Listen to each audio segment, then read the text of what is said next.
Olá, um excelente dia para você e para toda a sua família. Seja muito bem-vindo ao assunto do dia desta quarta-feira. Estamos juntos e hoje aqui no programa vamos falar sobre TPM, tensão pré-menstrual. Vamos tirar suas dúvidas sobre o tema e você já pode mandar sua pergunta para o nosso WhatsApp 992094819. É o nosso WhatsApp 992094819. Sua pergunta, ela será respondida por nossos convidados que já estão aqui no estúdio. Vamos conversar hoje no assunto do dia com o doutor Aurélio Costa. Doutor Aurélio, ele é ginecologista e professor de medicina da Universidade Federal de Pernambuco.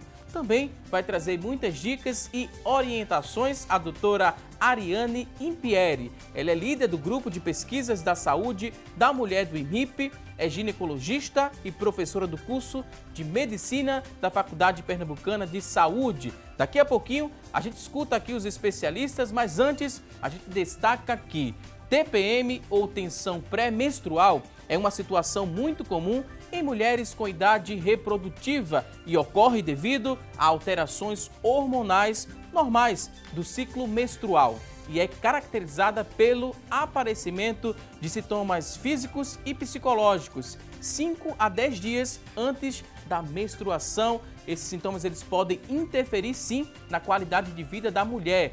Mas será que tem alguma forma de não comprometer muito a qualidade de vida dessas mulheres?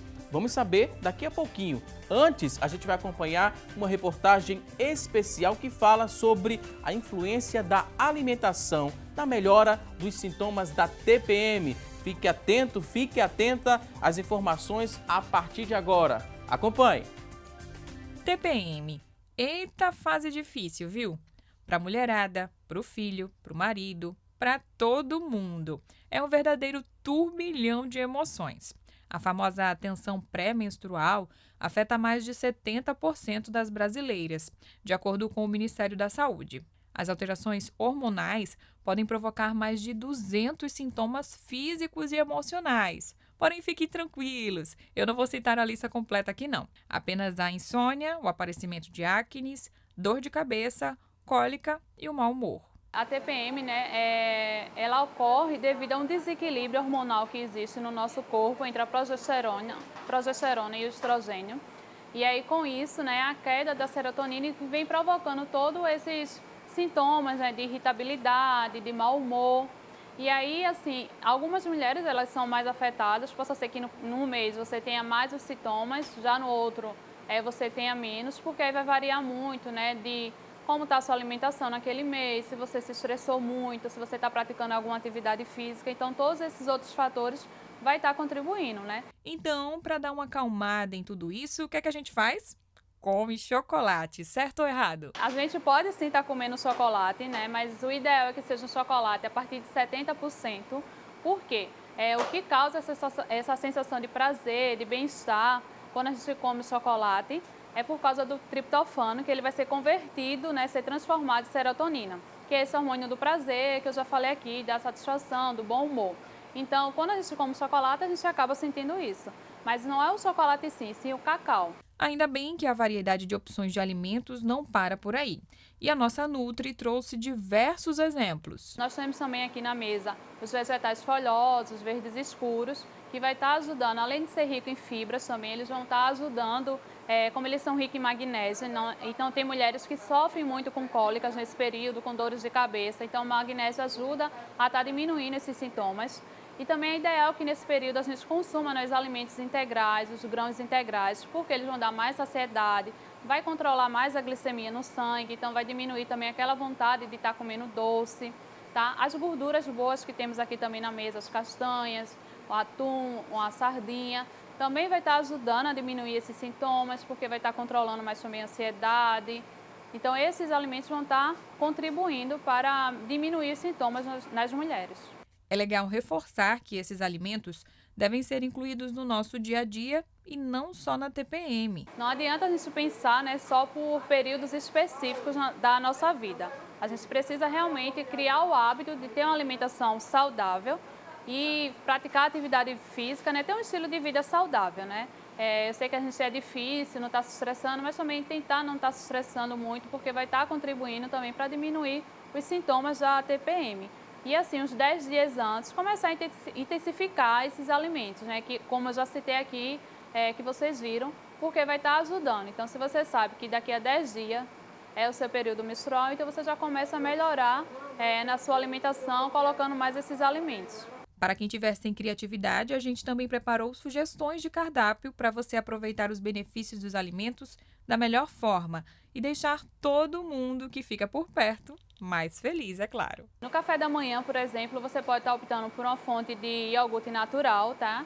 Tem que ser um iogurte natural que você pode bater com fruta, se você não gostar, que é fonte de cálcio também, então vai estar ajudando a diminuir sintomas da TPM. O ovo, né, que é uma fonte de gordura boa, de proteína, e aí você pode estar colocando uma fruta com aveia por cima, porque já é mais um alimento rico em triptofano, então já vai estar te ajudando, né, a ficar mais bem-humorada durante o dia, tá? Nos lanches você pode estar comendo as castanhas e está também fazendo o uso, né, de passas, ameixas, damasco, que são frutas secas que são doces. Então já vai te ajudar, né, para você não estar consumindo aqueles doces, aqueles carboidratos simples, chocolate ao leite, que não é tão interessante assim, tá? No almoço você pode preparar uma salada, né, com vegetais verdes, cenoura, beterraba, tá comendo fonte, né, de proteína ou um atum, uma sardinha, uma carne, o frango mesmo. Dá preferência, né, a um carboidrato integral, então pode ser um arroz integral, o feijão pode também entrar, ou então o grão de bico, e aí você vai tendo outras opções também. O que é ideal tá diminuindo o consumo, não precisa retirar, mas diminuir, porque assim, tem pessoas que gostam muito de café, então tomam café de manhã, de tarde, e após o almoço, no jantar. Então, nesse período é ideal que você diminua, né, o consumo de café, porque a cafeína é estimulante, então se você já está irritada, vai estar piorando mais ainda. Chá verde, chá preto também são estimulantes, então não é legal. Ah, mas eu queria tomar um chá verde para desinchar, então é melhor você tomar um chá de hibisco, que vai estar também ajudando você nesse período, né, de a retenção de líquido. Mas o chá verde nesse período não é interessante, já porque ele é muito estimulante e aí vai estar acabando, acentuando os sintomas no lugar de estar melhorando. Olha só, excelentes dicas a gente acompanhou agora, né, com a nutricionista. Vimos que uma alimentação saudável vai minimizar, né, os efeitos da TPM. Daqui a pouquinho a gente vai aprender muito mais sobre o assunto aqui com a ajuda dos convidados de hoje. Mas chegou aquele momento que a gente abre o espaço do programa para você participar, para você interagir com a gente, para você ligar ou então mandar a sua mensagem através do nosso WhatsApp. Vamos lançar a enquete do dia. Hoje temos a seguinte pergunta a fazer a você que está em casa nos acompanhando. Você vai ligar e participar, respondendo primeiro aqui a nossa pergunta da enquete. Olha só, queremos saber de você o seguinte: a TPM, ela compromete sua qualidade de vida? Sim ou não? Liga pra gente, a pergunta é muito objetiva. Você vai responder também de forma objetiva no 3424-1977 ou no nosso 3424-1547. São 2 números disponíveis para você ligar para a gente e interagir. Você liga, responde aqui nossa pergunta se a TPM está comprometendo a sua qualidade de vida. Você também aproveita a oportunidade, manda a sua dúvida sobre o assunto, deixa também seu depoimento, fala uma frase e essa frase vai passar aqui, ó, na nossa telinha no decorrer do programa.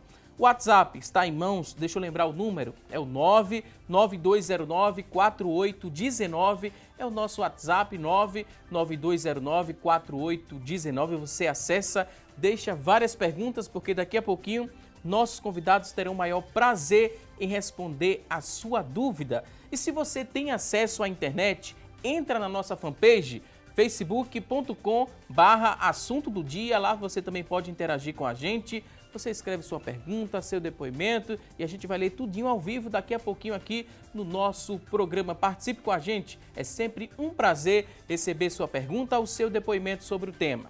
E apesar de não ter diagnóstico e tratamento específicos, a TPM ela pode ser, né, caracterizada por um quadro de sintomas que podem ser amenizados por meio de tratamento correto. Se você passa por esse sofrimento todos os meses, você não precisa esperar pela próxima menstruação. Procure o quanto antes um ginecologista, explique o seu problema para que ele inicie, né? Ele vai dar início a um tratamento melhor para o seu caso. A gente lembra que a TPM tem tratamento. Vamos dar boas-vindas agora aqui aos nossos convidados. Quero dizer que é um prazer recebê-los aqui no nosso programa. Doutora Ariane Impieri, ginecologista, muito obrigado por aceitar o nosso convite. Seja bem-vinda aqui ao nosso programa. Eu que agradeço a oportunidade de estar esclarecendo aqui algumas dúvidas, né, que são muito comuns entre mulheres e entre pacientes, né? Também queria dar boas-vindas ao nosso segundo convidado, o doutor Aurélio Costa, ginecologista também. Seja bem-vindo aqui ao nosso programa, doutor. Muito obrigado. Eu agradeço também novamente a oportunidade de estar aqui, compartilhar dessas informações, né, de um assunto tão interessante e que povoa, né, o folclore popular, inclusive, para a gente tentar dar uma desmistificada em alguns problemas. Eu e a Ariane aqui tentar ajudar a população. O Ministério da Saúde, né, diz que 70% das brasileiras elas sofrem com a TPM. Esse número pode ser subnotificado ou esse número é esse exato, né? 70% das brasileiras sofrem por conta da TPM, que são os sintomas físicos e às vezes psicológicos. A senhora concorda que é mais ou menos isso, 70% das mulheres? Sim. Sofrem mesmo, doutora? Esse é a estatística da maioria dos estudos, da maioria dos trabalhos que são publicados e dos sites de, por exemplo, o Colégio Americano de Ginecologia e Obstetrícia, a Federação Brasileira de Ginecologia e Obstetrícia dá um número em torno disso. Lá na FPS, por coincidência, a gente fez, em 2017, uma pesquisa entre as estudantes da área de saúde e lá a gente encontrou cerca de 50%.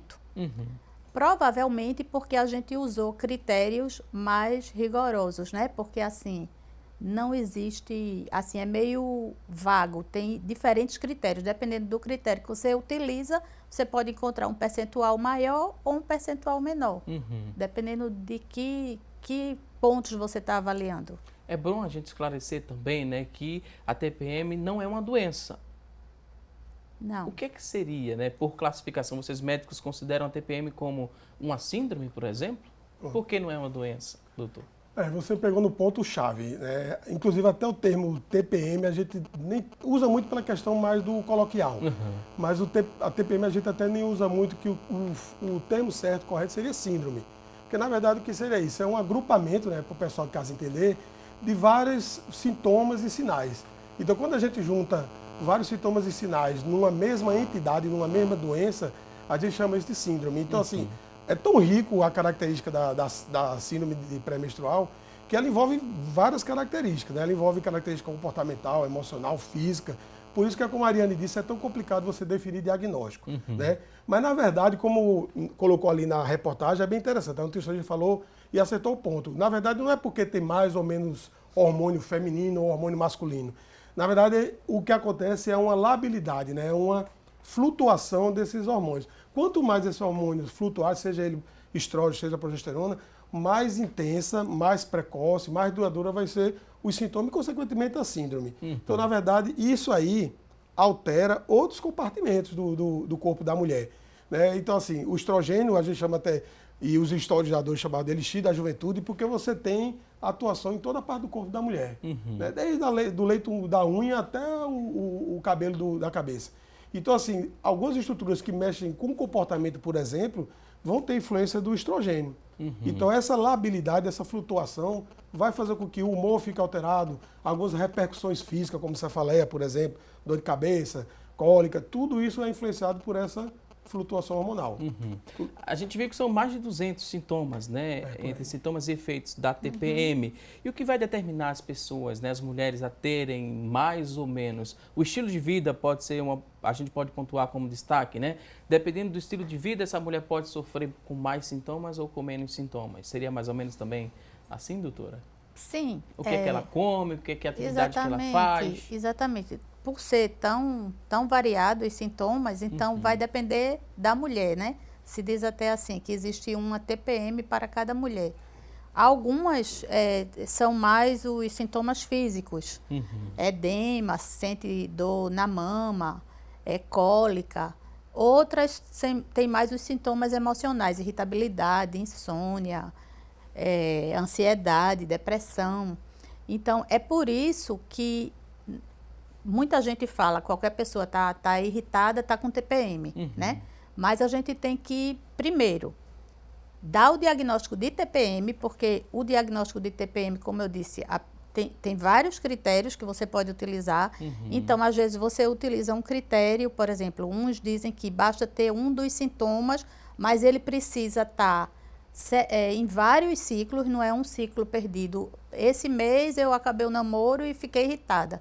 Isso pode não ser TPM, né? A situação circunstancial. Isso tem que ser sequencial, 2 ou 3 meses seguidos, tem que ser no período antes da menstruação e tem que cessar com a menstruação. Então, assim, eu continuo com TPM o mês inteiro, não é TPM. É outra depressão, outra irritabilidade. Aí, no caso, a senhora explicando dessa forma, é um diagnóstico exclusivamente clínico? Não precisa fazer exames laboratoriais, por exemplo, para chegar ao diagnóstico? Não, é eminentemente clínico, Uhum. exatamente. A anamnese, ver como é que a pessoa se comporta diante das situações. Em geral, se pede para a pessoa fazer registros para saber exatamente se está acontecendo antes da menstruação. E isso também tem que, de qualquer modo, afetar as atividades da vida diária dela. Para poder eu caracterizar que aquilo é uma síndrome pré-menstrual. Síndrome pré-menstrual, quando eu digo, é a síndrome simples, porque ainda tem a grave, São vários que é tipos, transtorno né? disfórico pré-menstrual.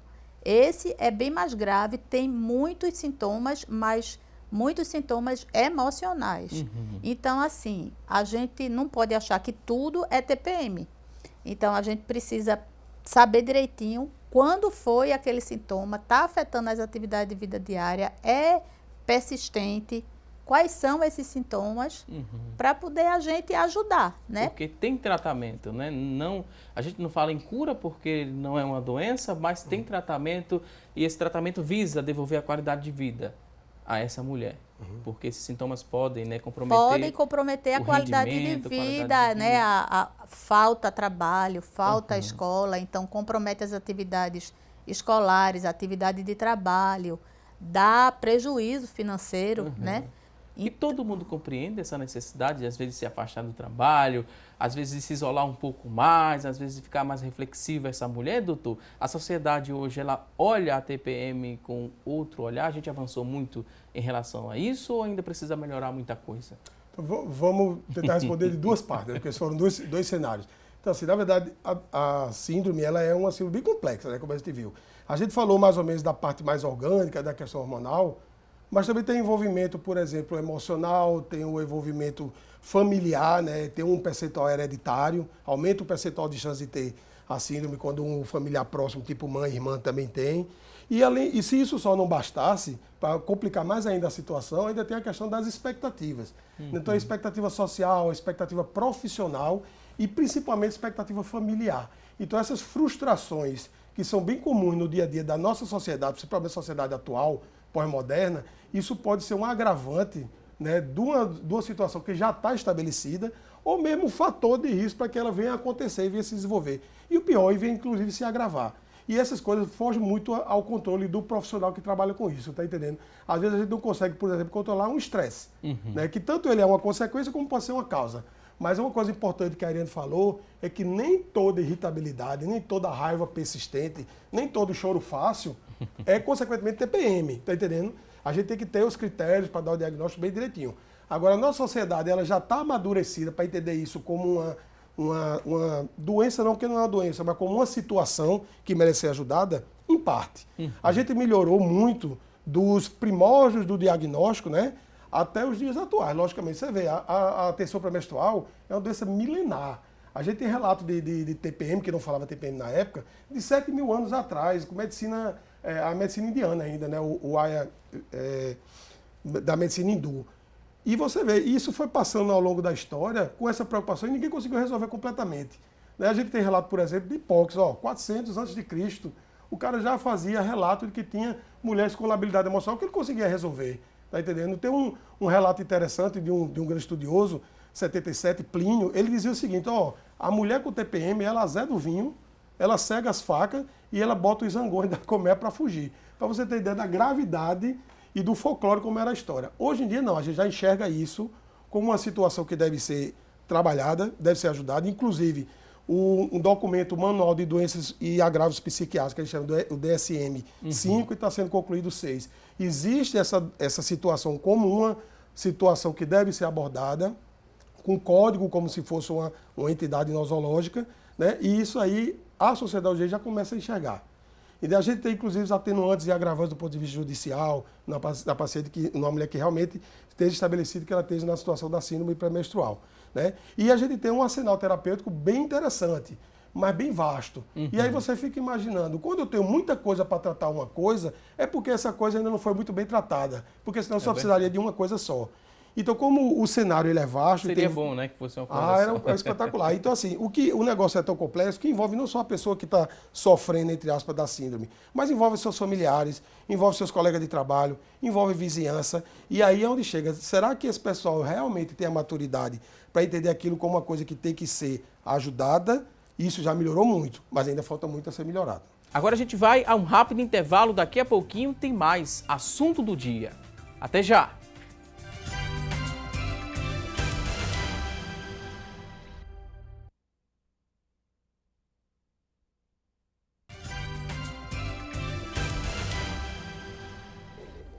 Hoje no nosso programa estamos falando sobre TPM. E a partir de agora tem as notícias da internet sobre o tema. E a Joyce Fernanda é quem traz essas informações pra gente. Olá, Joyce! Oi, Valdson. Não é que eu estava aqui pesquisando informações justamente sobre esse assunto? E aí eu encontrei no site Boa Forma a manchete que diz assim: exercitar-se pode reduzir sintomas da TPM, diz pesquisa. Exercícios físicos regulares podem contribuir para a diminuição de sintomas do ciclo menstrual. Pelo menos foi o que respondeu 78% das mais de 14 mil mulheres que participaram de um levantamento feito por um aplicativo de monitoramento do ciclo menstrual e esportes, em parceria com a universidade no Reino Unido. Os dados contaram com a contribuição de cerca de 2.000 brasileiras. Com idade média de 40 anos e ativas, as mulheres do Reino Unido, França, Alemanha, Irlanda, Espanha, Estados Unidos e Brasil relataram ter percebido uma diminuição dos sintomas com atividades consideradas moderadas. Os benefícios de uma vida ativa se dão não somente pelos efeitos positivos para a respiração, coração e metabolismo, mas também pela liberação de hormônios e neurotransmissores associados com o bem-estar e níveis de humor, como explicou a ginecologista Bianca Franco, de São Paulo. Então, fica a dica aí para mim e para todas as mulheres que sofrem com a TPM, né? Show sedentarismo! E eu vou me despedir, mas antes eu volto para o estúdio com uma pergunta. Qual seria a frequência ideal de atividade física para atingir esses benefícios? Eu estou no aguardo da resposta, viu, Valdson? Fico aqui esperando. Olha só, Joyce Fernanda, seu pedido é uma ordem. A gente vai passar essa pergunta aqui para os nossos convidados. A Joyce Fernanda quer saber o tempo, né, ideal para se fazer atividade física para minimizar os efeitos da TPM. Tem um tempo estimado? Como é que a gente poderia explicar isso? Foi a dúvida da Joyce, que falou, né, muito bem claro. Show sedentarismo. Sedentarismo não combina com saúde. Doutor, fica à vontade de responder essa pergunta. Quanto tempo de atividade física é necessário? Na verdade é o seguinte, o ideal é que se faça atividade física regular, né? Isso é o mais importante. Mas assim, a quantidade, especificamente falando, de 2 a 3 vezes ou até 4 vezes por semana. A atividade física, de uma forma geral, é muito bom. Se você tiver condição física de estar fazendo isso diariamente, seria o ideal. Mas para resolver especificamente os sintomas da tensão pré-menstrual, seriam pelo menos de 3 a 4 vezes por semana e de 20 a 30 minutos. E mesmo assim, a gente dando prioridade aos exercícios que são mais atividade aeróbica, não exercício isovolumétrico, né? Seria mais assim, atividade tipo bicicleta, caminhada, a natação. Não que o outro tipo de exercício não contribua com a melhora, contribui. Porque, na verdade, o que acontece é que quando você pratica exercício, a gente vai liberar algumas endorfinas, né? São alguns tipos de hormônio, neurotransmissores, né? Algumas substâncias que vão favorecer a estimulação do humor, da melhoria do humor, da satisfação e da integridade física e psicológica. Isso é verdade. No período, né, já dos primeiros sintomas da TPM, que varia ali esse tempo, entre 5 e 10 dias, essa mulher ela pode meio que ter um intervalo nesse período por conta de um sintoma mais acentuado, nesse período mais sensível, né, da TPM, ou não, mesmo tendo, né, o sintoma um pouco mais acentuado, ela deve permanecer fazendo essa atividade física? Se o corpo dela está debilitado, Não, ela insiste ou não? Dá uma pausa? Não, assim. Pode interromper essa sequência? Na verdade, como a gente falou no começo, a TPM são múltiplos sintomas. Se o sintoma dela é dor, né? Dor, então realmente ela não tem como fazer com dor. Então, por isso que os anti-inflamatórios não hormonais que se usa também para cólica menstrual e também para sintomas da TPM podem ser usados se a questão é dor. Mas dificilmente é uma dor que impeça de fazer a atividade física. Claro, se a dor impede, ela não vai fazer. Mas se ela pode dar uma caminhada, se diz também, assim, 30 minutos por dia, né? Se você fizer 30 minutos por dia, mas isso não é só para TPM não, né? É para quase todas as doenças. Né? O que mais a gente vê é falar de hipertensão, dieta e atividade física, diabetes, dieta e atividade física. Então, dieta saudável, como a nutricionista falou, e atividade física serve para tudo, inclusive para TPM. Mas assim, não precisaria ela parar, não, eu acho que traria mais benefício ela continuar fazendo num ritmo que ela sempre fez, tipo 3 vezes por semana, meia hora por dia, do que ela parar. Porque na hora que ela vai parar, ela vai ficar pensando na dor. E na hora que ela está se exercitando, caminhando, mesmo que ela naquele período faça de uma forma mais leve, ela está trazendo mais benefício do que se não fizesse. Então, o ideal é que ela não pare.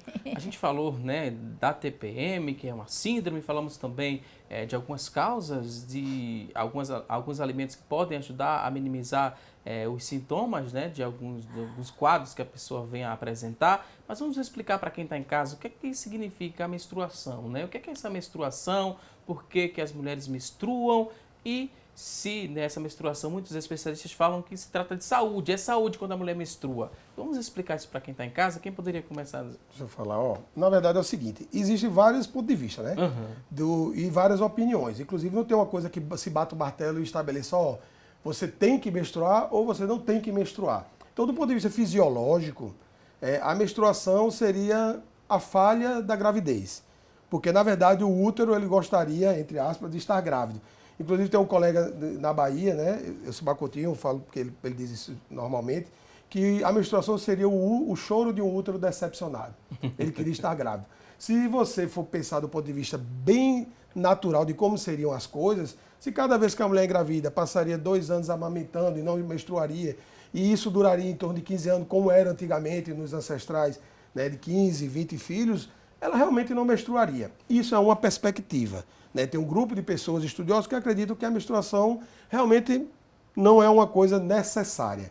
Não é que não seja fisiológica. Né? Outros que dizem que defendem exatamente o contrário, o inverso. É interessante que se tenha a descamação, que é a menstruação, que é aquele endométrio que foi estimulado pelos hormônios, ele agora vai ser renovado, e por vários motivos. E que ambas as partes estão até corretas e que têm argumentos bem convincentes. Né? Então, assim, eu tenho uma regularidade no meu endométrio, vou me descamando esse endométrio, eu tenho a certeza que não estou grávida, eu tenho a certeza que o padrão hormonal está adequado, eu tenho a certeza que estou, na maioria das vezes, ovulando de forma adequada. Né? Então, é assim, cada um vai pegando os argumentos desses dois grupos e vai puxando para si o que ele acha que é mais convincente. Em relação à menarca, né, que é a primeira menstruação, a partir daí a mulher ela já começa a ter a TPM ou era mais para frente que ela vai ter, né, esses sintomas da TPM? E é relativo também hoje em dia a menarca também, né, doutora? A menarca atualmente está em torno de 12 anos. Alguns mais cedo, dificilmente mais tarde do que isso, mas pode acontecer. Então, em torno de 12 anos. Só que os primeiros ciclos, eles geralmente são anovulatórios, então ela não ovula. Quer dizer que aqueles hormônios ainda estão ali, meio que em pequenas quantidades, não estão oscilando tanto. Quando ela começa a ovular, né, então se dá um prazo de mais ou menos 2 anos para regular esse ciclo entre a menarca e começar a ter um ciclo regular. Então, por isso que quando a menina começa a menstruar, às vezes ela menstrua e passa 6 meses e a mãe faz, eu trouxe ela aqui no consultório porque ela teve a menstruação e não menstruou mais. Isso é normal, não tem problema nenhum, porque ela está ainda, os hormônios, né, que vem lá do hipotálamo, hipófise, da hipófise para o ovário, eles precisam de um tempo para regular. Então, é quando ela começa a ter esses ciclos regulares que ela começa a poder ter TPM, não é obrigada ela a ter, né? Então, ela pode estar sujeita a ter a TPM, até a menopausa, quando ela não vai ter mais oscilações hormonais. Inclusive, um dos tratamentos para a TPM seria justamente usar os anovulatórios, que é a pílula anticoncepcional, exatamente para que ela não ovule e se tiver relacionado, né, com aquela oscilação da menstruação, já que ela não está ovulando, isso também diminuiria a TPM. Então, existe, assim, algumas possibilidades, embora, assim, isso não funciona em todo mundo, mas funciona em algumas pessoas, porque, na verdade, como a Aurélia disse no começo, a gente ainda não sabe exatamente por que tem, né? E tem várias formas de tratar, desde alimentação, atividade física e medicamentos. Desses medicamentos, a gente lendo assim na internet sobre o assunto, a gente viu que alguns especialistas também estão utilizando de antidepressivos para tratar alguns sintomas da TPM. Em quais casos, né, a gente poderia dizer para quem está em casa que se aplica o uso de antidepressivo para tratar a TPM? Pronto, isso aí é uma coisa importante, porque vê só, existe um medo muito grande da utilização desse tipo de medicação. A gente vai depender, logicamente, do grau, né, de desenvolvimento da doença. Então, como a síndrome ela é multifacetada, né, tem várias formas, e dentro da mesma forma ainda tem várias prioridades de sintoma, basicamente, como a gente até começou no começo do programa, comentou no começo do programa, não tem uma cura. Então, a maioria desses medicamentos, inclusive os medicamentos que a gente chama de neuroléticos, psicotrópicos, né, esses medicamentos eles são para tentar minimizar os sintomas. Eles não são para curar a TPM. Assim, mas existe um patamar de tratamento até chegar nesse procedimento medicamentoso com essas medicações antidepressivas.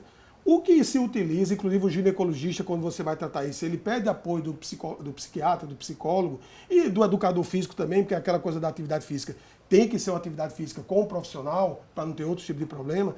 Então, assim, a gente utiliza essas medicações. A medicação que é mais utilizada, que tem mais efeito positivo, que tem mais eficácia, é justamente que vai no foco do problema. Que como até a nutricionista falou no começo do programa, tudo está envolvido com serotonina. A serotonina é um hormônio que ele é eliminado no sistema nervoso central, ele é secretado e ele é o responsável pelos humores, né? Pelo humor bom, pela satisfação, pela afetividade. Né? E essa substância, ele vai inibir que essa serotonina volte para o seu local de inatividade. Então a gente chama de drogas que são inibidores da recaptação da serotonina. Eu fico com serotonina mais concentrada, numa quantidade maior, rolando no sangue, isso dá uma melhorada no humor, ajuda em um dos pontos fisiopatológicos da síndrome. Isso sozinho não adianta. Assim, a orientação, inclusive, é que você faça essa medicação. A gente tem outras classes de medicações que podem ser utilizadas em forma mais grave, como, por exemplo, no distúrbio disfórico. Mas, geralmente, esses inibidores seletivos da recaptação, que a gente conhece vários, fluoxetina, sertralina, paroxetina, eles vão ser coadjuvantes do tratamento. O tratamento passa por isso, mais uma terapia, atividade física, mudança de hábito, por exemplo, álcool, o café, como a nutricionista falou, o chá, né?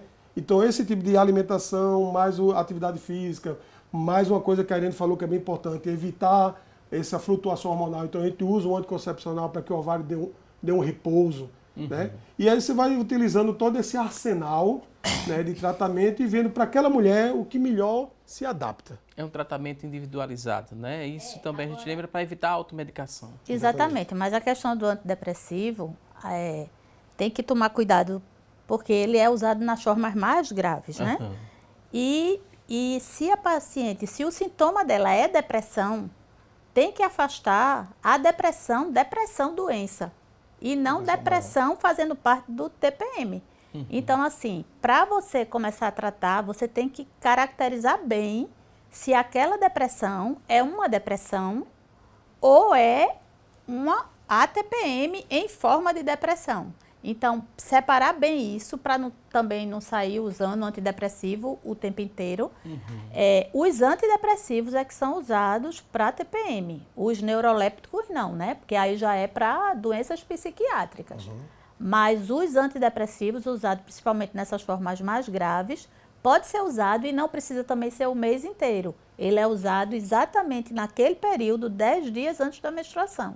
Então, assim, só o profissional que vai poder avaliar a necessidade ou não do antidepressivo. Mas, inclusive, os antidepressivos, nas pesquisas que se faz, são essa classe, né, inibidor de recaptação da serotonina, eles são os únicos comprovadamente eficazes por pesquisas, né? Porque recentemente eu estava lendo até pesquisas de tratamento de TPM, e revisões de estudos por um grupo lá do Irã que estuda muito isso. Eles não conseguem encontrar, assim, faz uma revisão de todos os estudos que já saíram e não consegue chegar à conclusão se, por exemplo, o magnésio, o cálcio, se você der suplementos, se vai melhorar ou não. Então, uns estudos melhoram, outros não melhoram. E os antidepressivos dessa classe, fluoxetina, sertralina, eles são os únicos que têm comprovação científica, que realmente melhora. E só o especialista, e só com a receita médica que você vai ter acesso, Sim, né, a claro. essa medicação. Exatamente. Isso é importante, porque assim, para não demonizar nem a síndrome e não demonizar também o medicamento. Veja só, quando o ginecologista usa um antidepressivo e dos antidepressivos de eleição, primeira escolha, são esses daí, a paroxetina, a fluoxetina, sertralina, não é numa dosagem indicada para depressão maior. Né? A gente tem critérios bem estabelecidos, né, para depressão maior, como a Mariana falou, então a gente usa numa dosagem bem menor, né, numa dosagem menor, e por um tempo, inclusive, até mais precoce, com resultados, inclusive, mais precoces do que eu esperaria para a depressão. No caso da depressão, os primeiros resultados vão aparecer com 4 semanas, né, um mês. Para a síndrome, não, a dosagem menor e o mecanismo fisiopatológico é diferente, então essas melhorias já começam a ter de 2, 3 dias de uso da medicação. Então, assim, é uma medicação que pode ser utilizada, mesmo em doses menores, mesmo que a gente não tenha estabelecido assim como principal ponto uma disforia, ou mesmo que seja a predominância de um sintoma psiquiátrico, mas assim, pelo mecanismo fisiopatológico, a droga pode ser sim utilizada com cuidado, com responsabilidade, né, e com ajuda multidisciplinar. Quando se chega, né, um especialista a recomendar o uso do antidepressivo, choca essa paciente? Existe uma certa resistência, um medo, quando se fala, né, que ela vai precisar tomar um antidepressivo para tratar de uma TPM? Algumas sim, algumas até estão querendo e outras não, né? Então vai depender do perfil da paciente, mas hoje em dia as pessoas, não sei porquê, e eu sei porquê, né? Porque é muita ansiedade no mundo, É verdade. às vezes ficam mesmo querendo a receita, até não é nem do antidepressivo, a receita até de Mais forte. um medicamento para dormir, entendeu? Que as pessoas hoje usam muito medicamento para dormir, ninguém faz a higiene do sono, né? Que é Seria mais- o ambiente e tal, que é mais logo o remédio para indicado, né? dormir. Então, eu, pelo menos, não encontro muita resistência, não. Primeiro, porque muitas querem, como eu falei. E outras, porque também elas querem resolver o problema, né? Então, e também dizendo que não é para tomar o mês inteiro, é só naquele período, dizendo que isso vai ser por um período, depois a pessoa está num momento de vida melhor, está mais relaxado, já não vai precisar tanto. Então, não assusta, não, tomar. É a realidade também do consultório, do seu consultório? Na verdade, é exatamente como a Mariana falou, assim, o mundo moderno, o mundo pós-moderno, ele está muito chato. Né? Então, assim, as pacientes, a paciente, de uma forma geral, fica muito estressado, tem muita ansiedade, é muito policiamento do que se deve falar, do que se deve se comportar. Então, hoje em dia, a gente é vigiado 24 horas por dia por várias situações, né? Redes sociais, WhatsApp, Facebook, e etc, etc, etc, etc. Então, assim, isso causa um grande mal, que já é uma epidemia, né? na história da saúde mundial, que é a própria depressão. Então, assim, por saber como é que se trata, por mídias e por Dr. Google e etc., ela já consegue, de alguma forma que não seja a forma mais adequada. O próprio antidepressivo, que é a fluoxetina, que já está tão banalizado, assim, infelizmente, que elas já chegam até dizendo o que é que querem e como querem fazer. Então a gente não encontra realmente resistência, não. Tem o seu lado positivo de você não conseguir, não criar obstáculos para fazer o tratamento adequado. Tem uma boa parte de um lado bem negativo, que é da automedicação e de você não conseguir resolver de forma adequada essas agruras, né, da sociedade pós-moderna. Muita gente vivendo com o excesso do amanhã, né, querendo antecipar os fatos e começam a criar uma certa ansiedade. Vou pedir licença aqui aos nossos convidados, porque agora a gente vai a um rápido intervalo. Daqui a pouquinho a gente volta para responder a sua dúvida. Até já!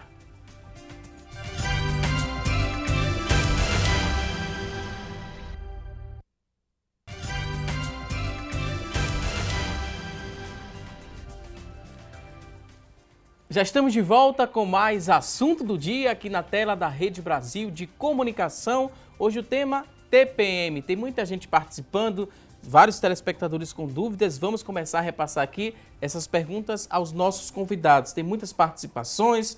A gente agradece a você que está participando no 992094819, que é o nosso WhatsApp. Vamos aqui às perguntas.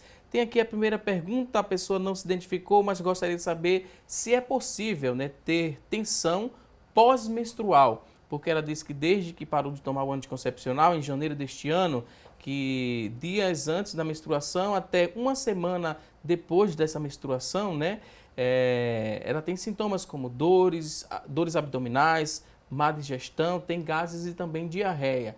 Gostaria de saber se existe, né? Tem essa possibilidade de ser uma tensão pós-menstrual com esses sintomas que ela descreveu. Dá para a gente explicar alguma coisa para essa telespectadora que não se identificou, mas que tem esse relato, né? E essa dúvida.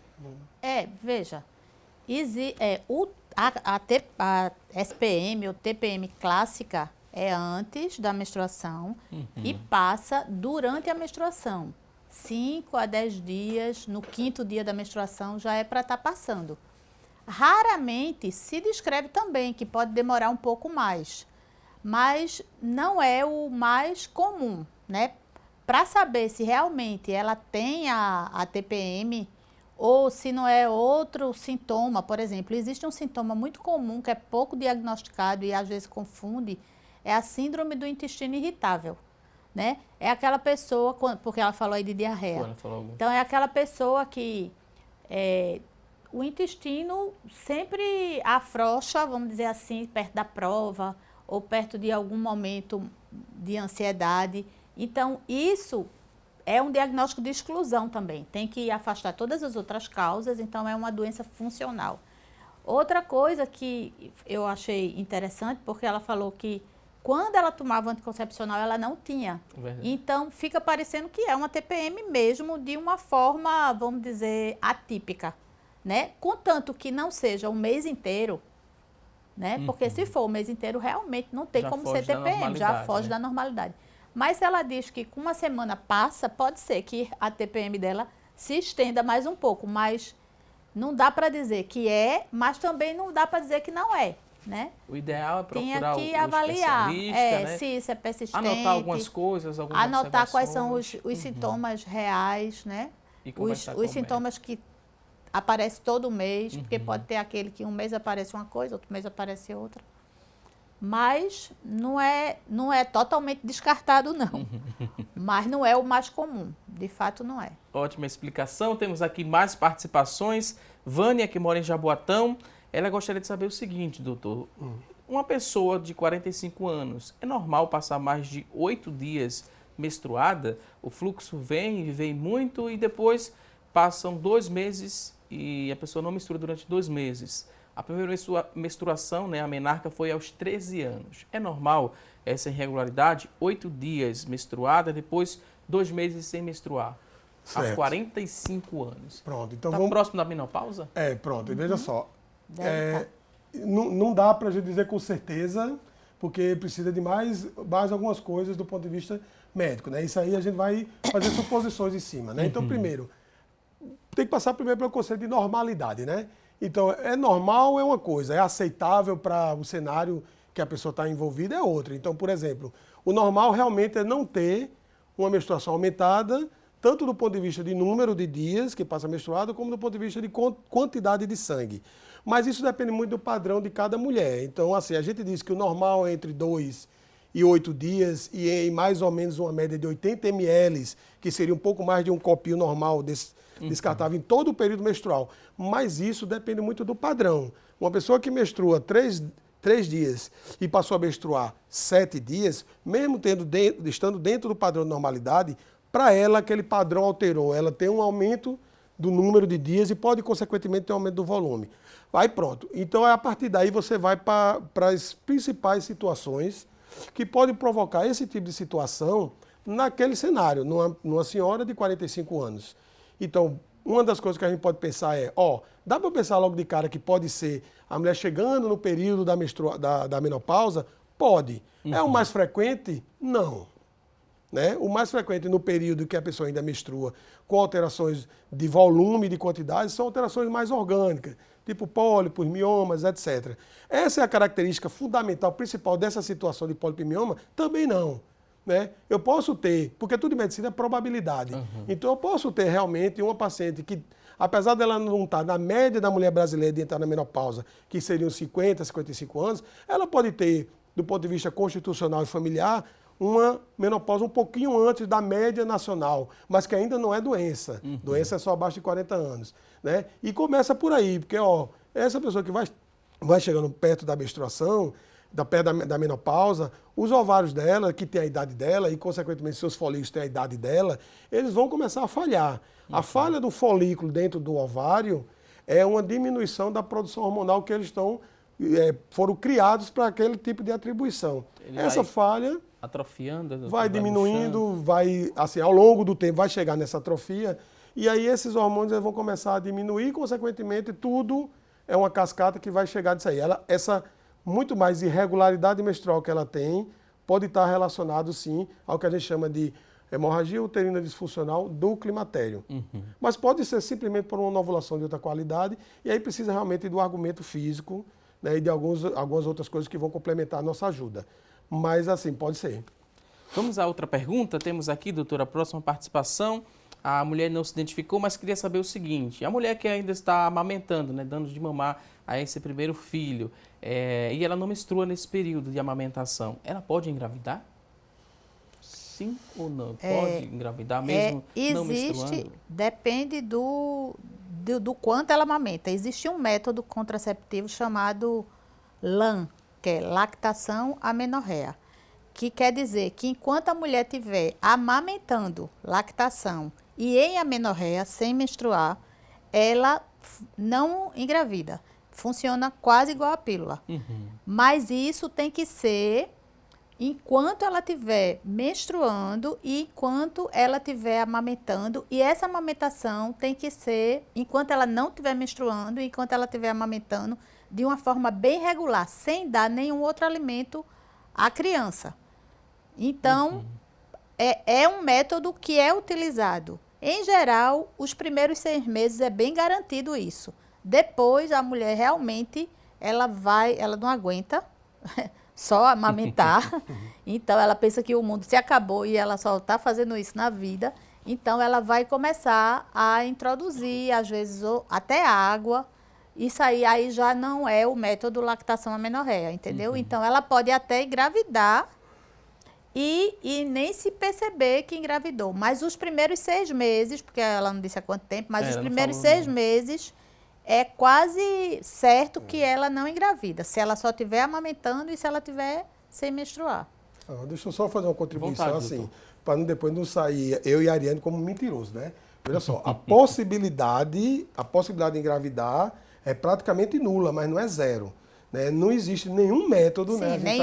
Nenhum método tem contracepção de 100%. Existe abstinência. Mas assim, só para a gente ter ideia de que ele chega a uma efetividade semelhante ao anticoncepcional combinado que é de 98%, 99%. Né? Então, é um bom método. É um método que muitas mulheres usam, porque é natural. Né? Mas, assim, quando eu digo que ele é eficiente igual a pílula, eu quero dizer que ele tem um índice de falha igual a pílula, que é de 1 a 2%. Vamos seguir aqui com mais participações. Temos a participação agora da Cláudia Paz. ela parabeniza aqui, né, ao programa pelos especialistas. Inclusive, ela disse que trabalhou com o doutor lá quando ele trabalhava no IMIP. Você chegou a trabalhar no IMIP? Ainda trabalha, trabalhando a no gente ainda é IMIP. colega lá. Destaca aqui, né, que o doutor até ganhou um prêmio nos Estados Unidos, né? A Cláudia está falando aqui, compartilhando com a gente. E após o elogio, ela faz uma pergunta. Ela é considerada uma pessoa muito calma, mas quando ela está de TPM, ela fica irreconhecível. Fica muito chata e às vezes até agressiva. É normal isso? Ela pontua, parabeniza aqui. Lembra que o doutor foi premiado lá nos Estados Unidos. A gente agradece a participação da Cláudia Paz. Tá joia. Bem, Claudinha, muito obrigado aí pelas palavras, né, pela lembrança aí de um momento interessante da vida profissional. Mas veja só, na verdade isso acontece, né? E o que é bem interessante é que a mulher que tem esse show de sintomas, principalmente os sintomas mais positivos, positivo não do ponto de ser bom, positivo de aparecer as coisas, tá entendendo? Porque, por exemplo, a coisa depressiva é um sintoma negativo, né? A irritabilidade, a raiva persistente é um sintoma positivo. Então isso realmente acontece. O que é bem interessante é que a mulher tem ciência, tem consciência de que isso acontece. Mas você vai, para você ter uma ideia, existem trabalhos que mostram, ó, vamos avaliar qual é a percepção desses sintomas na mulher e qual é a percepção do homem, tá entendendo? Então, assim, a mulher acha que, por exemplo, ela sabe que tem aquela condição de irritabilidade, de raiva persistente e que muda seu comportamento no trabalho, na família, na vizinhança, né? Mas só 50% das mulheres acham que isso é importante, né? Em contrapartida, 85% dos homens acham que a mesma situação é importante. Então tem uma incongruência entre a percepção da síndrome, que existe, não é folclore, né? Só que a percepção de um e a percepção do outro acontece e são bem verdadeiros, Veja só, não é porque a situação é exclusiva da mulher que o seu microambiente familiar não sofre, muito pelo contrário. Tanto sofre que não tem a habilidade, não sabe, por até própria incapacidade mesmo de saber como é que eu vou abordar aquilo. É para falar? Não. Não. Se falar, piora, né? Se não tiver amor à vida, não fale que é TPM. Né? Nem o chocolate funciona o chocolate funciona aquela questão da serotonina, mas assim, às vezes o que a mulher quer naquele ambiente é realmente ficar um pouquinho só com ela mesma. Outra parte não, outra parte quer, ó, eu estou aqui com raiva, eu quero destruir, eu quero jogar meu marido pela janela, mas eu quero que ele venha me dar carinho, eu quero que ele entenda isso, eu quero que ele me dê afeto. E isso, para o homem também, e é bom que a mulher entenda, é muito complicado, porque ele quer agradar, mas ele recebe uma hostilidade em resposta. Mas ele tem que entender que aquela hostilidade faz parte de um contexto. Ele tem que vencer aquele obstáculo da hostilidade. É bem complexo. Vamos a outras participações. Ana Carolina do Arruda, ela ligou para a gente e deixou a seguinte pergunta. Ela queria saber, né, de fato, como é que ela sabe se tem TPM ou não. Foi o que a gente explicou aqui no começo do programa, né? É preciso procurar um especialista porque ele vai analisar os vários sintomas para se chegar ao diagnóstico da TPM, né? Mais ou menos isso, doutor? Mas ela já pode ter uma ideia se esses sintomas desaparecem quando a menstruação chega. Então, ela já pode ter uma primeira ideia de que ela tem TPM, porque ele vai desaparecer com a menstruação, que é o que caracteriza. Ótima explicação. Agora a Maria Elissandra da Caxangá, tem 43 anos, ligou para a gente e ela disse que tem muita TPM. E ela disse que ouviu falar que o uso do anticoncepcional, evitando aí a menstruação, faz com que a mulher não tenha TPM. Isso é verdade ou é um mito? Ela ouviu falar. Tem alguma verdade nessa afirmação que ela traz para a gente? O uso do anticoncepcional vai aí excluir a TPM? Como a gente falou desde o começo, né? TPM não tem cura. Falou que é um dos tratamentos. Né? Ele tem ajuda, assim, tem a coisa que melhora os sintomas. Porque basicamente a terapêutica, né, o tratamento da TPM é aliviar os sintomas. Então, assim, isso é bem verdade, não é mito. Você vai no âmago da questão. Aquela coisa que a gente comentou desde o início, que é a flutuação dos hormônios, quando eu uso um anticoncepcional, que inclusive tem 40 vezes menos hormônio do que o próprio ovário fabrica. Né? Então, assim, vai ser uma quantidade pequena de estrogênio e de progesterona. Por que eu estou dizendo isso? Para não criar aquele estigma de que eu estou tomando hormônio, isso vai juntar muito no meu corpo, eu vou criar um cisto ou uma massa de hormônio dentro do meu ovário. Parece uma coisa besta, mas isso é que acontece no dia a dia. Ou tem uma trombose, né? Ou vou ter uma trombose, e vai até comentar sobre esse detalhe. Aí, veja só, existe muito de mito na utilização do anticoncepcional. Nessa situação em particular, não. Essa é a base do tratamento. Você vai fazer com que o ovário repouse e, consequentemente, você evita aquela flutuação dos hormônios. Isso é o âmago da questão. É bem verdade. Com relação aos efeitos colaterais, aí vamos lá raciocinar. Imagine, isso não é uma opinião particular minha, logicamente, o que a gente fala que é baseado no que a gente lê, né? Então, assim, toda pessoa que tem o uso do anticoncepcional e que, porventura, teve um acidente tromboembólico com a trombose, isso de fato acontece, mas geralmente essas pessoas elas já têm um estigma para aquele tipo de doença, uma herança familiar, uma alteração da coagulação sanguínea, né? Porque se o próprio anticoncepcional, por si só, farmacologicamente, tivesse essa importância clínica, imagina a quantidade de trombose que a gente teria no mundo. Veja só, não estou dizendo que ele é totalmente inocente. Naquela pessoa que tem aglomeração de fatores de risco ou que já tem uma predisposição, ele pode sim levar a esse tipo de situação. Por isso que até o próprio anticoncepcional, que é uma droga bem assim utilizada, bem popular, ela para ser iniciada tem que ter a ajuda do profissional médico. É muito importante É bem importante uma avaliação no posto de saúde, até com um profissional não médico, mas que tenha realmente uma avaliação e orientação de um profissional de saúde. Vou pedir licença aqui aos nossos convidados, lembrando, né, que foi muito bem destacado, vai usar o anticoncepcional, tem que escutar o médico, ele sim vai passar o que se encaixa aí no seu perfil. Agora a gente vai a uma rápida pausa, daqui a pouquinho tem mais assunto do dia. Até já!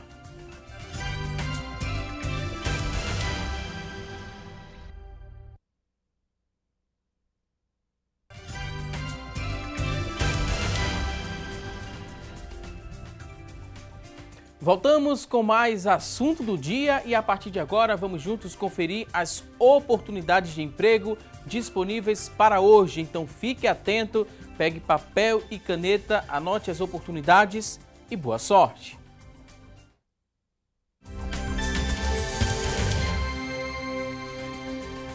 Muita atenção, você que está em busca de uma recolocação no mercado de trabalho, fique atento aqui às oportunidades de emprego. Olha só, 2 vagas para mecânico de manutenção de caminhão a diesel, 2 oportunidades. Exigência, que você tenha ensino médio completo, experiência de 6 meses, R$ 1.300 é o salário. São 2 vagas para mecânico de manutenção de caminhão a diesel. Vamos a mais oportunidades de trabalho, olha só. Agora tem uma vaga para auxiliar de laboratorista de solos e de concreto. Uma vaga, fundamental completo, experiência de 6 meses, R$ 1.100 é o salário e essa vaga é exclusiva para pessoa com deficiência. Vamos a outras oportunidades. Seguindo aqui a próxima tela, tem uma vaga para museólogo, uma vaga superior completo, 6 meses de experiência, salário é de R$ 3.000.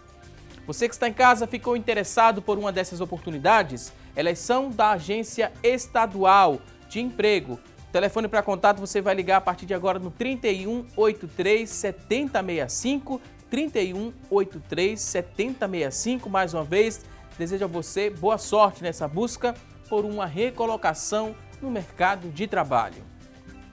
Agora a gente volta a falar sobre TPM, vamos ler aqui a sua pergunta. Você que acessou o nosso WhatsApp 99209-4819, fique atento, sua dúvida vai ser respondida por nossos convidados a partir de agora. Temos aqui várias participações, muita gente perguntando, né, sobre esse ponto que eu vou ler uma pergunta e já responde a várias que estão chegando aqui no nosso WhatsApp. A Cida perguntou que o ciclo menstrual considerado normal é de quantos dias vocês consideram normal? Vamos responder a Cida e a gente responde também a muitas outras pessoas que fizeram a mesma pergunta.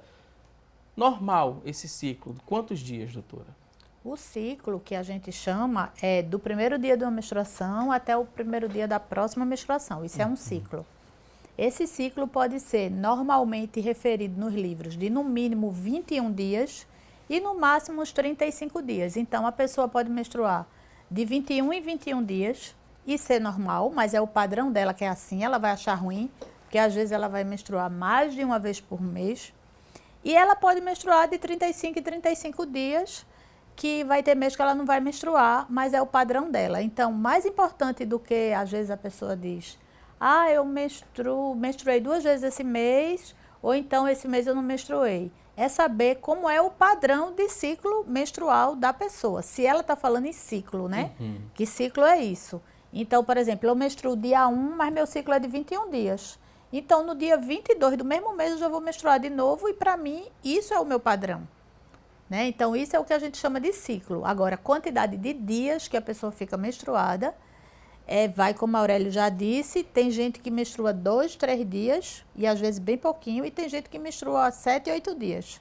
Mas aí é o padrão de cada pessoa. Então, o que não pode meu padrão é esse, de repente mudou, então eu vou ver o que é que está acontecendo. Mas se é o padrão dela, está aceitável. Vamos seguir para mais participações. Temos aqui a pergunta da telespectadora que não se identificou, mas disse que não tem mais a menstruação. Hoje ela tem 49 anos, mas ela lembra que aos 26 anos ela tirou um mioma. Poderia ter sido isso, né? A causa dela não menstruar, mas hoje tem 49 anos. Ela disse também que tem muito calor. O que a gente poderia dizer para essa telespectadora, doutor? Que ela está no processo do climatério, né? O climatério é como se fosse o correspondente da adolescência, né? Porque assim, o climatério é todo o processo que pode durar, em média, 5 anos, da pessoa entrar na menopausa de fato.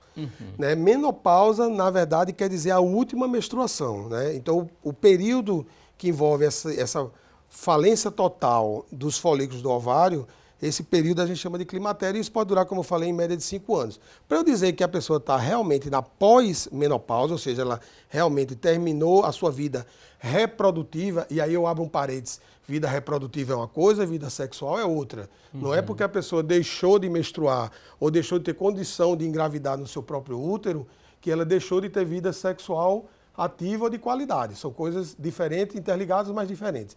Então, assim, o que pode estar acontecendo com essa senhora é que realmente ela deve estar no processo de menopausa, e para eu dizer que essa menopausa está estabelecida, eu preciso de 1 ano de ausência total da menstruação.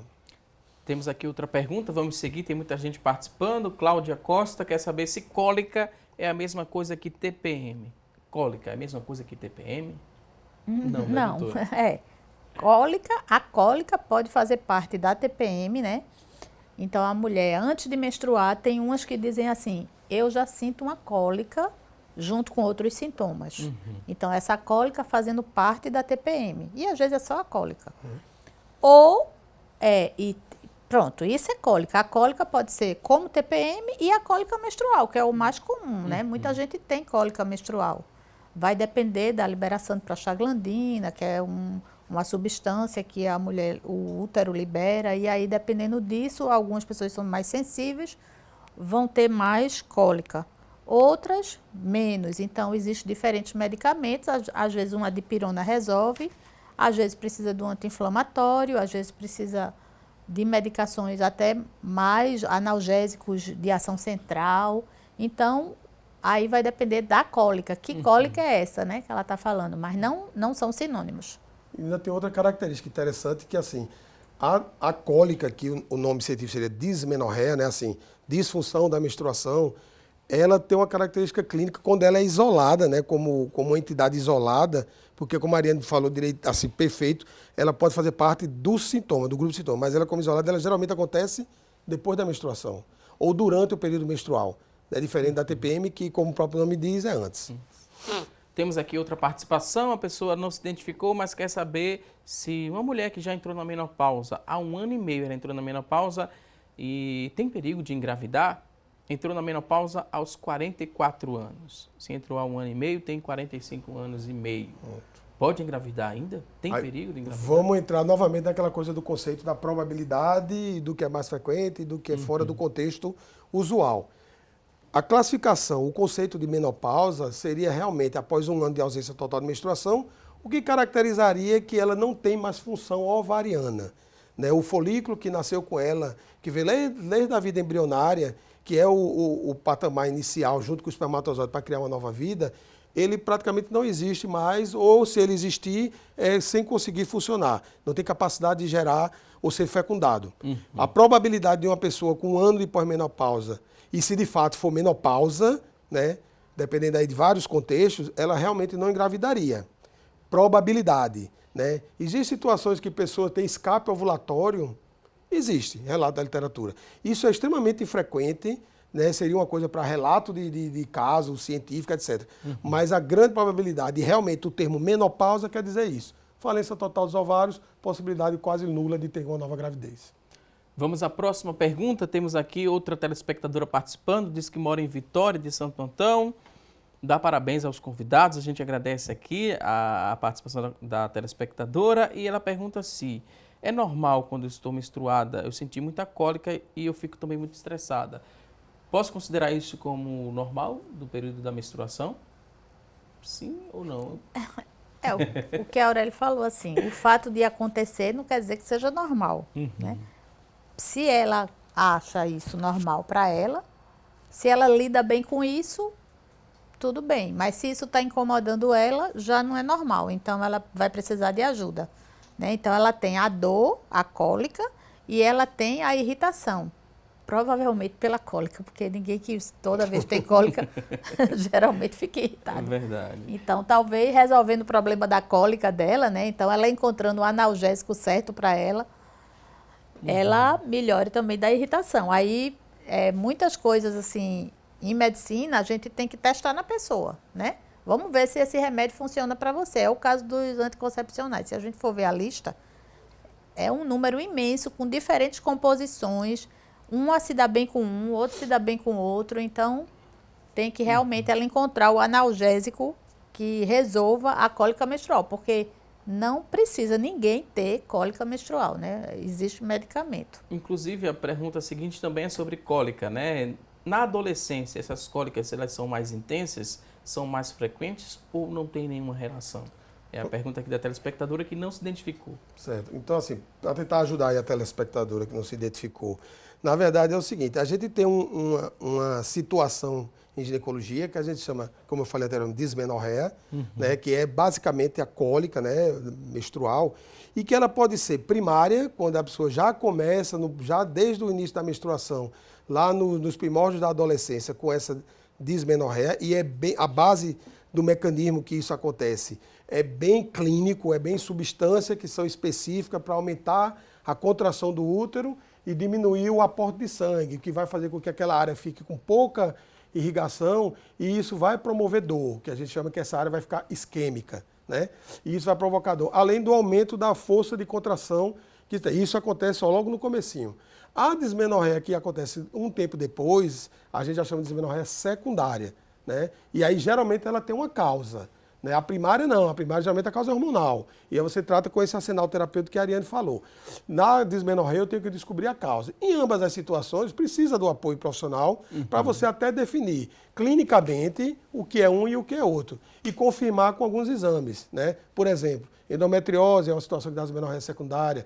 Algumas coisas não ginecológicas, como colo irritável, né? Com algumas aderências do ponto de vista de pós-cirurgia ou pós-infecção. Então, tem que ter a ajuda profissional de saúde, profissional médico, ginecologista, para a gente definir em ambas as situações, porque os tratamentos são diferentes. E definir também a endometriose, porque o diagnóstico parece que não é fácil, né? Tem que se fazer um exame mais detalhado para se chegar a esse diagnóstico. A endometriose, ela dificulta a mulher engravidar também, né? Também tem uma interrupção do ciclo menstrual? A endometriose, ela interfere no ciclo? Assim, a gente vai puxar para o lado da endometriose, dá para fazer mais uns 3 programas sobre endometriose. Né? Mas, em síntese, doutor. Mas endometriose realmente, assim, é um dos principais diagnósticos diferencial de quem tem dismenorreia, né, de quem tem TPM e de quem tem outras dores. Né? Mas é uma entidade, é uma doença, e aí realmente é uma doença, e é uma doença bem sindrômica, que aí o diagnóstico não precisa de nenhum exame para esse diagnóstico ser estabelecido. Ele é clínico, então assim, tem uma tríade, né, uma tríade básica da endometriose, que é principalmente a dor, né, a dor no período menstrual, e que ela acontece de forma progressiva, sempre vai aumentando, né, associada a isso tem uma irregularidade na menstruação, não ausência total de menstruação, nem menstruação demais, irregularidade. E por fim, menos frequente, uma dificuldade de engravidar, e por vários fatores, né. A dificuldade de engravidar pode ser por conta de aderências que são construídas pelo processo inflamatório, né, que dificulta a associação, a ligação perfeita entre a tuba e o ovário, ou mesmo que essa exista, mas o espermatozoide não consegue encontrar o óvulo, ou seja, por alterações da própria fertilização, porque a endometriose libera algumas substâncias que dificultam, inclusive, o ovário liberar o folículo para ser fecundado, ou por outras alterações metabólicas que envolvem o próprio endométrio. Então, é uma doença que também não tem cura, tem controle, né? Tanto para a pessoa ficar melhor dos sintomas, como para tentar engravidar. Não, mas a endometriose tem que lembrar também que o diagnóstico dela é laparoscópico. Então, eu só digo que é endometriose, que é aquele tecido que era para ser dentro do útero, fora do útero, se eu encontrar esse tecido. Então, esses sintomas todos sugerem muito. Mas sempre a mulher, para confirmar, ela vai ter que fazer a laparoscopia. É um exame de imagem? Um exame cirúrgico, uma cirurgia. Então, ela tem que fazer isso para ter aquela confirmação. Deixa eu só... Né? Então, assim, porque assim, às vezes, muita gente, eu tenho endometriose. Mas só vai saber se tem se ela fizer a confirmação laparoscópica. E eu ver que tem esse tecido, não é verdade? Em parte. Porque, assim, então explique pra gente também. O que acontece, na verdade, é o seguinte, assim, a endometriose é um diagnóstico clínico, né? Porque o que acontece é que, às vezes, a gente... Assim, só para o telespectador ter a ideia de que, assim, como a laparoscopia é um exame um pouco mais agressivo, né? Que eu preciso introduzir alguns equipamentos dentro da barriga da pessoa e vai precisar de uma anestesia geral, assim, teoricamente, a endometriose, eu dou o diagnóstico clínico. Esses subsídios clínicos já são suficientes para, inclusive, me autoriza, inclusive, a iniciar tratamento. A confirmação histopatológica, que seria o padrão ouro, aí veja só, padrão ouro quer dizer assim, beleza, eu tenho uma confirmação que aquilo é endometriose. Mas, às vezes, em uma boa parte das vezes de medicina, eu não preciso do padrão ouro para iniciar um tratamento. Aí, assim, esse padrão ouro, e geralmente o que é que se faz? A laparoscopia é muito importante, é um exame muito interessante, principalmente para as consequências da endometriose. Por exemplo, infertilidade, eu vou ter que fazer uma laparoscopia para definir que motivo é daquela infertilidade. Uma dor pélvica crônica, né? Obstruções de alguma outra forma. Isso aí é interessante, porque em algumas vezes, chega, por exemplo, assim, em 30% das vezes, eu posso até fazer uma laparoscopia, biopsiar uma área que eu acho que realmente é sugestivo e aquele histopatológico não dá nada. Não quer dizer que a pessoa não tenha. E o contrário é verdadeiro. Eu posso não encontrar absolutamente nada, biopsiar aleatoriamente e aquele tecido da endometriose. Então dá pra gente marcar um outro programa com esse tema, né? Rende muito esse assunto. Vamos muito. aqui à última pergunta. A telespectadora quer saber o seguinte, é normal que o rosto, né, ele fique cheio de espinhas nesse período pré-menstrual e durante, né, o período menstrual, é normal ter muitas espinhas, doutora? Que seriam acnes, né, no rosto? Não é normal. Não é normal. Na verdade, a acne, ela não é nem um sintoma frequente de TPM. Inclusive, a maioria das pessoas não tem essa questão, que aí já é outro hormônio, né? O androgênio, que ele fica descontrolado em relação ao estrogênio, à progesterona, e aí ele fica preponderante, vamos dizer assim. Então, a acne pode acontecer, algumas pessoas dizem, eu fico com espinha perto de menstruar, pode, mas não é o principal sintoma da TPM. Queda de cabelo, né? Já pontuando aqui outra pergunta que chegou por telefone. Também é frequente nesse período Também não é pré-menstrual? frequente. Não. Veja, como foi dito lá no início da reportagem, existe Mais de 200. mais de 200 sintomas. A acne é referido, queda de cabelo, enjoo, náusea. Tem gente que se queixa de náusea. Então, assim, mas não são os sintomas que aparecem mais, entendeu? Mas nada impede de ser. Agora, ele sozinho não vai ser, não. Vamos ver se tem outros sintomas associados e vamos ver também se ele é uma coisa que acontece antes da menstruação, para com a menstruação e se repete em 2 ou 3 ciclos seguidos. Vamos ver agora, né? Licença aqui aos convidados. Vamos ver o resultado da enquete. A gente fez uma pergunta aqui no começo do programa, a enquete do dia. A pergunta hoje foi a seguinte: perguntamos a você que está em casa se a TPM ela compromete a sua qualidade de vida. Das pessoas que ligaram para a gente e participaram, 89% disseram que sim, que a TPM compromete a qualidade de vida. 11% disseram que não. A gente agradece a você que ligou, que participou. Lembrando que, né, tem tratamento para TPM, você pode também fazer uma atividade física para comprometer cada vez menos a sua qualidade de vida. É possível viver bem com qualidade, tomando alguns cuidados com a alimentação, também com a prática de atividade física e com a qualidade do seu sono. Reta final aqui do programa, para agradecer aos nossos convidados. Foi um prazer recebê-los aqui no Assunto do Dia. O espaço agora vai ficar aberto para as considerações finais. Dr. Aurélio Costa, ginecologista, professor de medicina da Universidade Federal de Pernambuco. Muito obrigado. Considerações finais, doutor Fique à vontade. Zóia, muito obrigado aí pela lembrança do nome e de mais uma vez a gente estar participando para discutir com a população, né, com os telespectadores, assuntos bem importantes, né, dentre eles a TPM. Lembrar que tudo tem controle, tudo tem tratamento e que o mais importante que fique realmente dessa nossa conversa é que procure o profissional adequado para você estabelecer um tratamento de forma eficaz, para que você não tenha prejuízo nem do ponto de vista comportamental, muito menos emocional e principalmente financeiro. Muito obrigado pela participação. Mais uma vez, muito obrigado, doutor. Também queria agradecer a doutora Ariane Impieri, ela que é ginecologista também, é líder do grupo de pesquisas da saúde da mulher e também professora do curso de medicina da Faculdade Pernambucana de Saúde. Doutora Ariane, muito obrigado. Considerações finais, fique à vontade. Certo. Assim, eu quero deixar como mensagem final, dizer que TPM é realmente frequente, mas ela tem tratamento e que as pessoas procurem ter, né, uma vida o mais saudável possível. Então, procure rever a alimentação, a atividade física, que isso vai resolver não só a TPM, mas vários problemas de saúde, inclusive vai prevenir vários problemas de saúde. Mais uma vez, muito obrigado. Voltem mais vezes aqui ao nosso programa. E antes de encerrar esta edição do Assunto do Dia, tem um recadinho aqui especial para a Maria Eduarda, que hoje completa 7 anos de vida. Ela é filha, né, do cinegrafista aqui, do Williams José. A gente manda um parabéns, feliz aniversário, muitos anos de vida. A Maria Eduarda que está acompanhando sim aqui ao Assunto do Dia com toda a família. Muito obrigada, Maria Eduarda e a família, feliz aniversário. A você que está em casa, obrigado pelo seu carinho e audiência. Não se esqueça, teremos um novo encontro amanhã, ao vivo, a partir das 9h30 da manhã, aqui na tela da Rede Brasil de Comunicação. Um excelente dia, um forte abraço e até amanhã, se Deus quiser. Até lá!